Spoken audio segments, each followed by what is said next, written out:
काल्हेरमधील राजलक्ष्मी कंपाऊंडमध्ये भीषण आग, 10 गोदामे भक्ष्यस्थानी। तालुक्यातील काल्हेर येथील राजलक्ष्मी कंपाऊंडमध्ये आज भीषण आग लागल्याची धक्कादायक घटना समोर आली आहे। कंपाऊंडच्या दुसऱ्या मजल्यावर असलेल्या बंक ओव्हरसीज आणि थॉमस एक्सपोर्ट या गारमेंट कंपन्यांमध्ये ऑनलाईन रेडीमेड गारमेंटचे वेअरहाऊस असल्याची माहिती समोर आली आहे। अचानक लागलेल्या आगीत तब्बल 10 गोदामे भक्ष्यस्थानी पडली असून मोठे नुकसान झाल्याची प्राथमिक माहिती आहे। धुराचे प्रचंड लोट दूरपर्यंत दिसत आहेत। घटनास्थळी अग्निशामक दलाची एक गाडी दाखल झाली असून आग विझवण्याचे प्रयत्न सुरू आहेत। आग कशामुळे लागली याचे कारण अद्यापही अस्पष्ट आहे।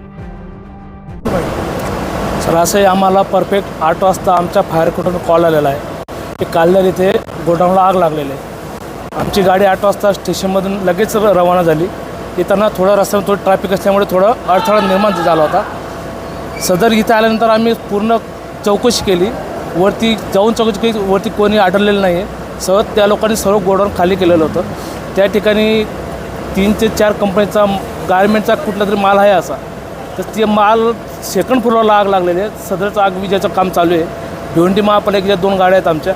आता जस्ट एक कल्याण ठाणा उल्हासनगरची गाडी आलेली आहे। युद्धपातळीवर काम कुलिंगचं काम चालू आहे। म्हणजे सध्या तुम्हाला अडथळा येतो अडथळे येतो, म्हणजे शेटर लावलेत आणि ग्रिल लावल्यामुळे थोडा शेटर तोडायला प्रॉब्लेम होतो। सध्या सुरुवातीला पाण्याचा थोडा प्रॉब्लेम झाला, आता पाण्याचा काही प्रॉब्लेम नाही आहे। आग विझायचं काम चालू आहे। तर असं तसं तर काय अंदाज सांगता येत, मग कुलिंगचं काम चालू आहे आमचं। आग विझवतो आम्ही। यात कोणती जीवितहानी झाली आहे का काही? आम्ही सदर सर्व चौकशी केलेली आहे। फक्त आम्ही गोडाऊनच्या त्या साईडला रेसिडेन्शियल एरिया आहे, तिकडे जाऊन आम्ही पहिले चौकशी केली। तिकडे सदर रहिवासी त्यांना सांगितलं की सदर तुम्ही रूम खाली करा। त्यांनी रूम खाली केलेले आहेत।